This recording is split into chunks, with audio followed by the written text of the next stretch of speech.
top, why we revisit linear approximations is because we now have all of these rules to find derivatives. So it makes it a little bit easier to find a linear approximation when you have to find the derivative of the function. And then we're also taking it a step further to see or determine how good a linear approximation is, or to make sure it's accurate to within a certain amount, determining accuracy of a linear approximation. We can do that as well.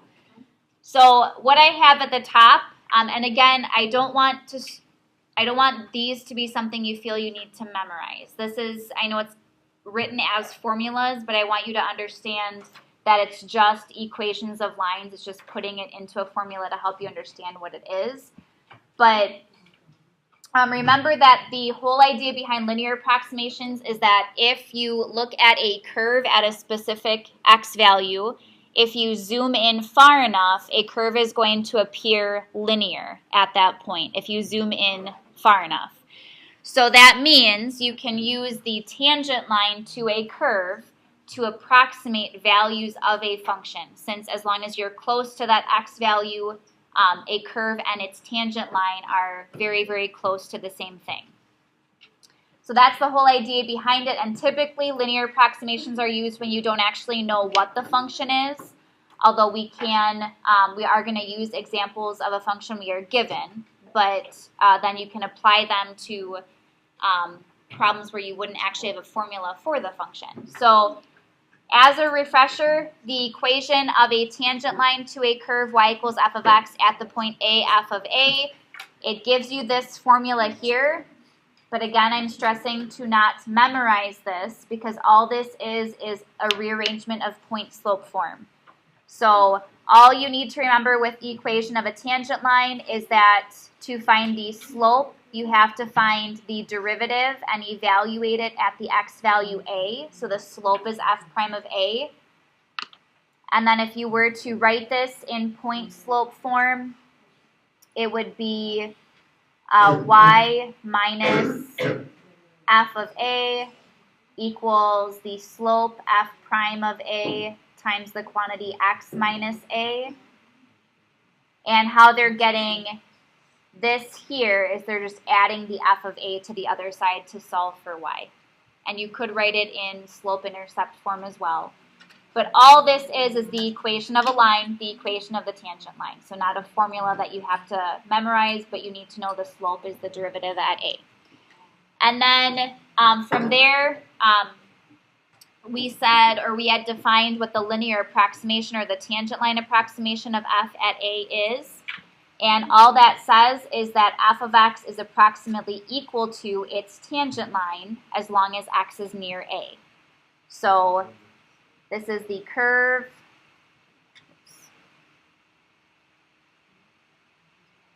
So the curve is approximately equal to the tangent line at x equals a.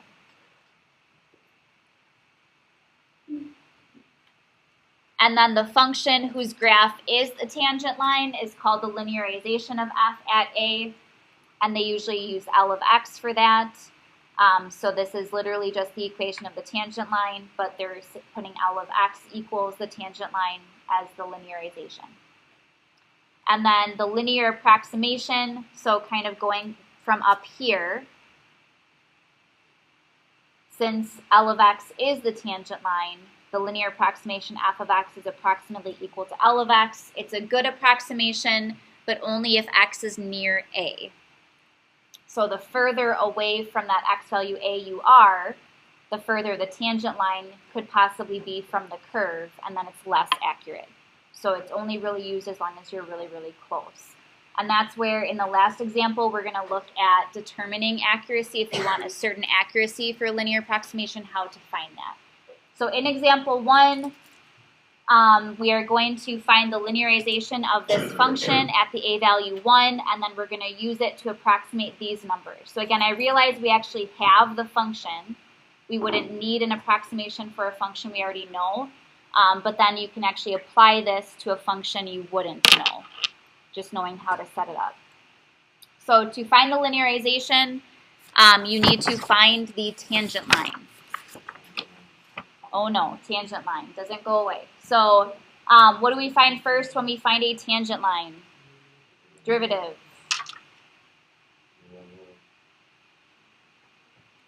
So this, back in chapter 2, is the first time we worked with linear approximations, and remember, we still had to use the limit to find the derivative. So that's why we're revisiting this, because we no longer need that limit. We have our differentiation rules. So if f of x is the square root of x plus 3, this is really x plus 3 to the 1/2 power, what do we use to find the derivative? We need the chain rule and the power rule. So derivative of the outside is 1/2 times the quantity x plus 3 to the negative 1/2. And then we have to multiply by the derivative of the inside, which is just 1.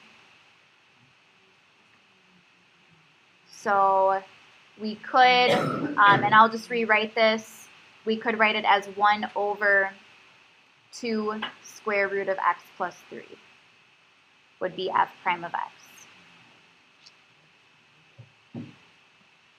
Once you have the derivative, plug what in? Plug 1 in. So plug the a value in to find your slope. So the slope is f prime of 1. So that's 1 over 2 times the square root of 4, which is 2. So 1/4 is our slope. Bless you. And then what else do we need to find our tangent line equation? Yeah. Yep, f of x, f of a. Specifically, we need to know what f of 1 is. Yep, so plug that in, square root of 4, so that's just 2. So we're finding the equation of the tangent line with a slope of 1/4 at the point 1, 2. So using point slope form, y minus 2 equals 1/4 times the quantity x minus 1. And then for linearization, since it specifically asks for this, this is not wrong if you leave it this way, but typically they'll want it written as L of x equals, so they'll want you to actually solve this for y. So you could, all you would really need to do is just add the 2. So you could write it as y equals 2 plus 1/4 times the quantity x minus 1. That would be fine, and that's really the formula they're giving at the very top. But if you wanted to distribute the 1/4 and actually write it out, that's okay. I'll leave it like this and then just call this L of x. And that is the linearization of the function. So as long as you're near the x value 1, this line can be used to approximate your function values. Questions on that? Okay, so then part B, this is also a little different from how we used this in chapter 2. It says use the linearization to approximate these numbers, the square root of 3.98 and the square root of 4.05. So yes, I know you could just plug those into your calculator, but we're practicing using this to find those or approximate those. So to use the linearization to approximate this, you're using this idea that the original function f of x is approximately equal to the linearization function L of x as long as x is near 1. So I'll put that after when x is near 1. Okay, and f of x, our original function, was the square root of x plus 3. L of x, our linearization, is 2 plus 1/4 times the quantity x minus 1. So what I want you to realize here is anything that you plug in to your L of x function to use as an approximation, any x values you plug in should be x values that are close to 1 in this case, or close to whatever your a value is that you're using to find your tangent line. So if I look at the square root of 3.98, 3.98 is not the x value. First of all, 3.98 is not close to 1. In retrospect, it's pretty far away in this case. But also, if your function is the square root of x plus 3 and you're approximating the square root of 3.98, to find your x value, this says x plus 3 in this case is equal to 3.98. So to find your x value, you subtract 3 from this. So for this value, x is really 0.98.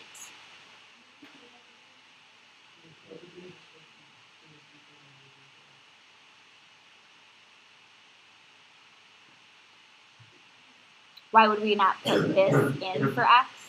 You're approximating this value. This is not your x value. So this is how I'm finding the x value. I'm comparing, this is the original function set approximately equal to the linearization function. I have to figure out what x value I'm supposed to plug into this to approximate this value, because if I compare these, hopefully you can see 3.98 is not the x value in this function.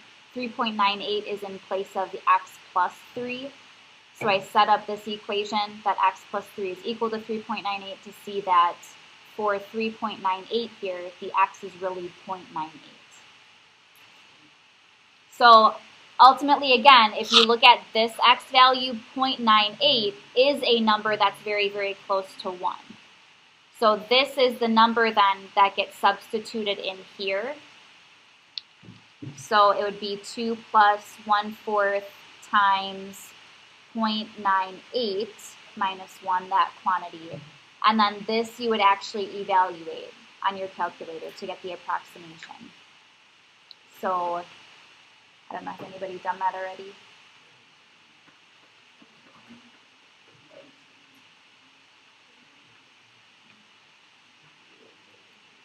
It should be 1.995.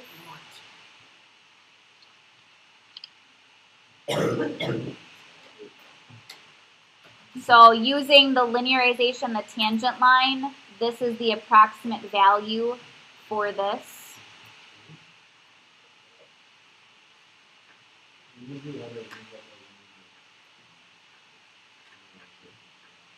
When would you use it? When you don't.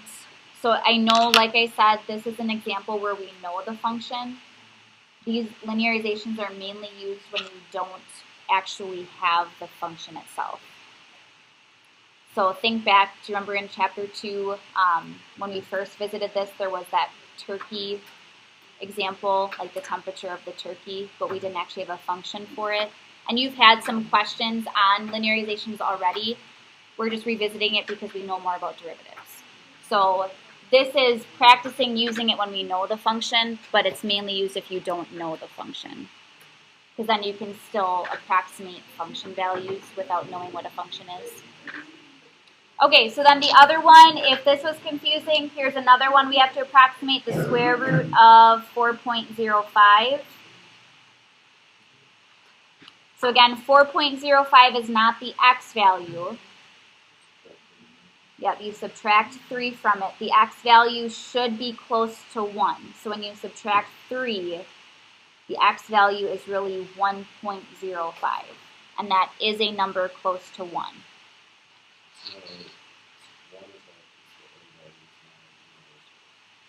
Correct. Yep. Yeah, close to the a value, yes. So for this example, it's 1. For a different example, it might be 2 or it might be -3. So we would have 2 plus 1/4 times the quantity 1.05 minus 1.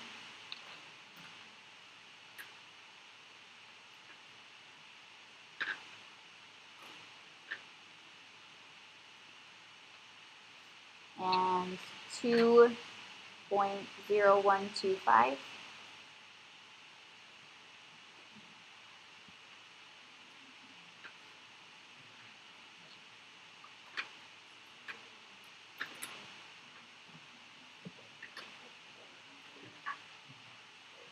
All right, questions?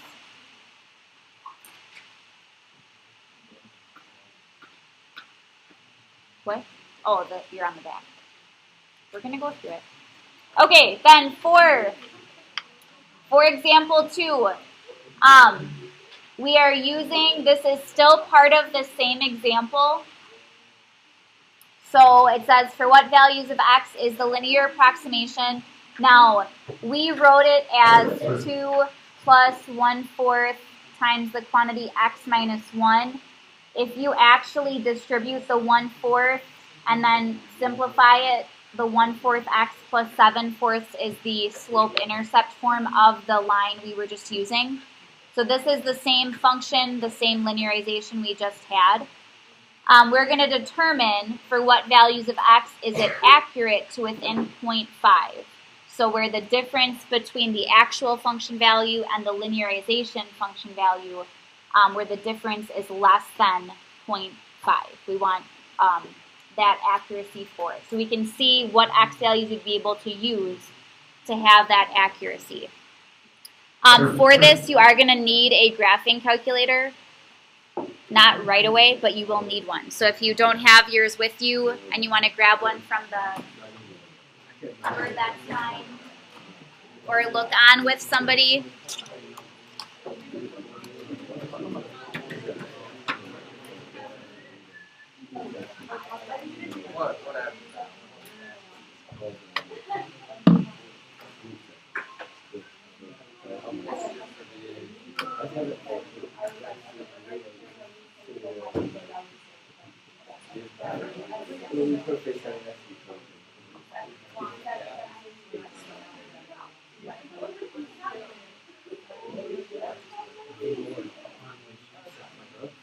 Okay.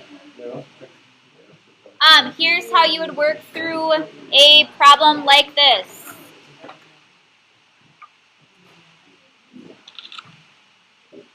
So as I already talked about, in order for this to have an accuracy within 0.5, that means you want the difference between the function values of each curve, or between the curve and the actual line. You want the difference between those y values to be less than 0.5.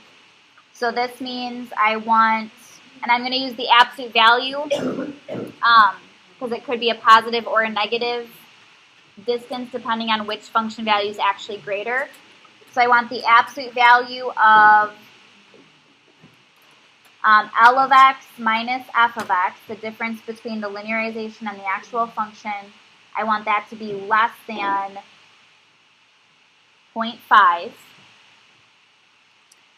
And as I said, it could be, it depends on which would have a greater function value. So that difference could be really between negative 0.5 and positive 0.5, depending again on which one is actually larger. So rewriting this inequality, I could write it without the absolute value as just saying L of x minus f of x has to be in between negative 0.5 and positive 0.5.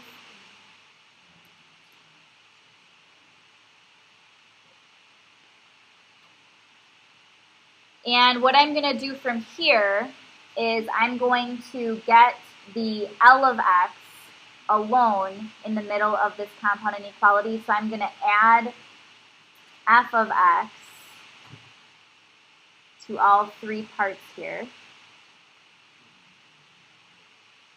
And transferring this to a different example, the setup is going to be very similar.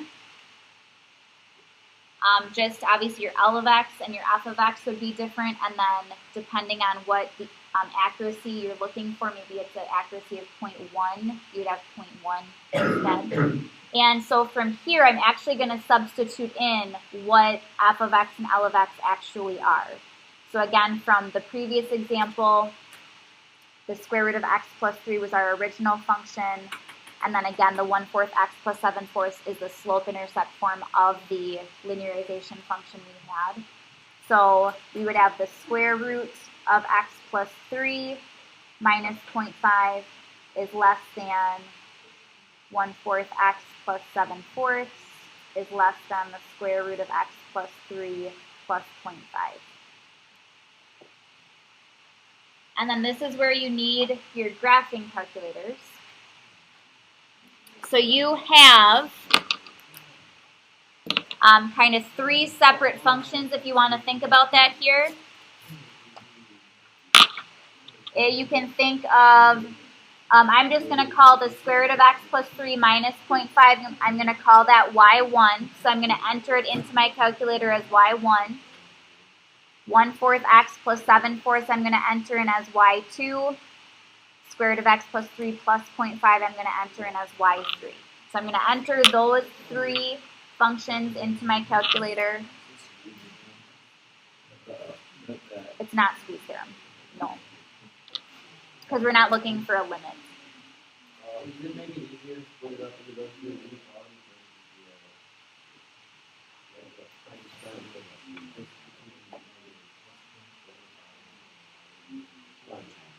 Yeah, graph-wise, yeah.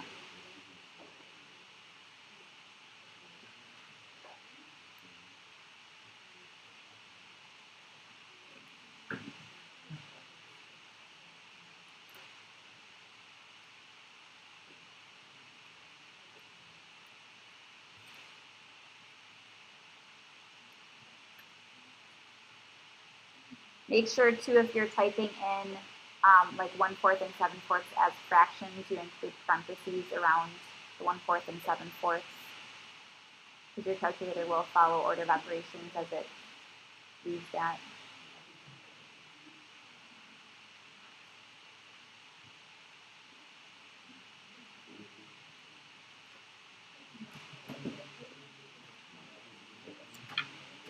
All right, and then it's helpful to know, I'm going to just graph, well, maybe you want to make this note on your sheet.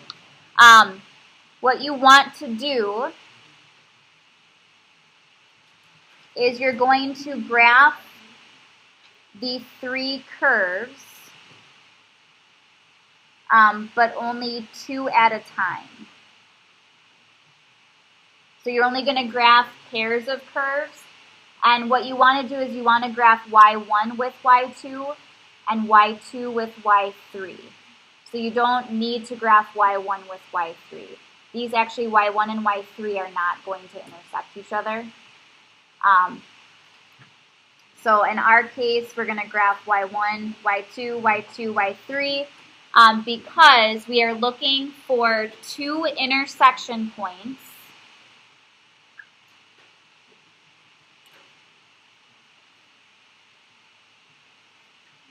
And those two intersection points are going to give us an inequality of what the x values need to be in between in order for this compound inequality to be true.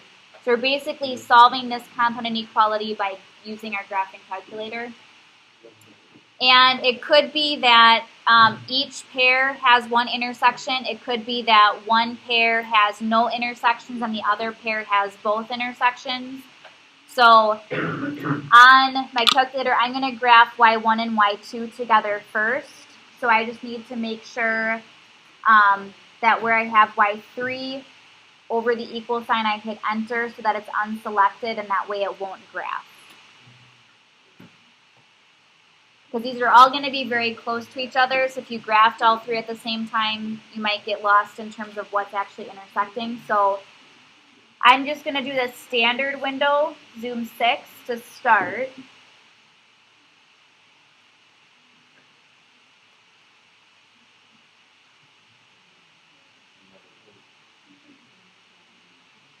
Okay, so you can see on mine, possibly on yours as well, these two curves, what? You highlight over the equal sign and press enter to unselect it. And that way it'll stay entered in there, but it won't graph it. You can see that these two never intersect. So there's no intersections here. And that means for the other pair, I'm actually looking for both intersections. There's going to be two places they intersect. So I'm going to go back to y equals, and now I want to unhighlight y1 and re-highlight y3 so that y2 and y3 will graph. And hit graph. And you're looking for intersections that are near the x value 1. So if you had curves that intersected more than twice, you want intersections that occur near whatever your a value is. In our case, a was 1. So I see there's an intersection point over here, and then they intersect again up here. So to find those intersections, and I know with our accuracy of 0.5, 0.5 seems very small. It's actually kind of a greater degree of variance, but what I mean is there might be an example where maybe over here there was another intersection point. I would not be concerned with that one. I would be concerned with the two closest to my a value of 1 in this case.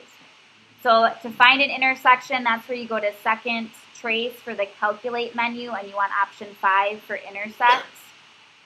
And you just want your cursor to be closest to whichever one you're looking for first. I'm going to look for the left intersection first. So I want my cursor to be, it doesn't have to be directly over it, but closer to that intersection. Hit enter for the first curve, enter for the second. You don't need to guess, just hit enter. And you only need the x value. So one intersection occurs when x is approximately, and I can round it to 3 decimal places, negative 2.657. And then to find the other one, I have to do the second trace, option 5 for intersect again, but this time make sure my cursor is closer to the other intersection, so it reads that one instead. Enter for the first curve, enter for the second, don't need to guess. And that is when x is approximately 8.657. So again, like I said, if there were more intersections further out, you would want the two that are closest on either side to your a value. That was your question? Yep. Yes. Yep. Okay, so then what this tells me is in order to have an accuracy within 0.5, x has to be in between negative 2.657 and positive 8.657. So if I use any x value outside of that range, then my tangent line approximation will not be accurate to within 1/2. The tangent line and the curve will differ by more than that if you're further out. Not necessarily, no. It depends on the curve itself. Okay, questions on that? Okay.